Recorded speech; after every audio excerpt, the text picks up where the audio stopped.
সকাল হতে না হতেই বের হয়ে পড়েন তিনি। পেট ভর্তি না হোক, ভ্যান ভর্তি থাকে তাজা আনারসে।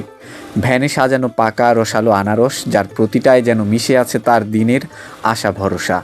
মোটামুটি আলহামদুলিল্লাহ ভালোই বিক্রি হবে। 100 পিস নিয়েছি ভাই। মোটামুটি ইনকাম 700-800 টাকা আর কি আসে।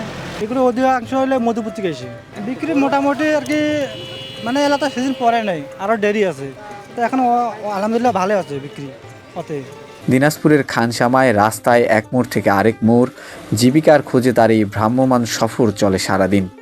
বয়স 35 ছুঁই ছুঁই। আগে করতেন দিনমজুরের কাজ। মাথায় আসে আনারস বিক্রির ভাবনা। বলছিলেন, আনারস বিক্রির মাধ্যমে এখন প্রতিদিন আয় হয় গড়ে 700 থেকে 800 টাকা। যদিও আনারসের দাম ওঠানামা করে, তবুও আয়টা আগের যে কোনো কাজের চেয়ে ভালো। তবে কষ্টের গল্পও কম নয়। বৃষ্টির দিনে বিক্রি হয় না তেমন। তীব্র রোদে পুরো দিন ভ্যানে করে ঘোরা বেশ কষ্টকর। অনেকে তো আবার দামাদামি করে।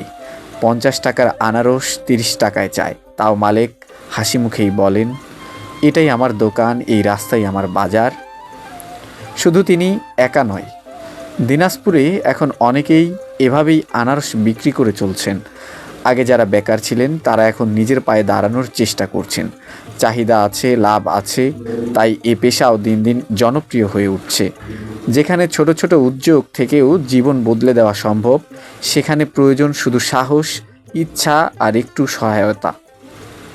তার মতো মানুষদের গল্প আমাদের শেখায়, সোনার চামচ নয়, পরিশ্রমী জীবনের সবচেয়ে বড় সম্পদ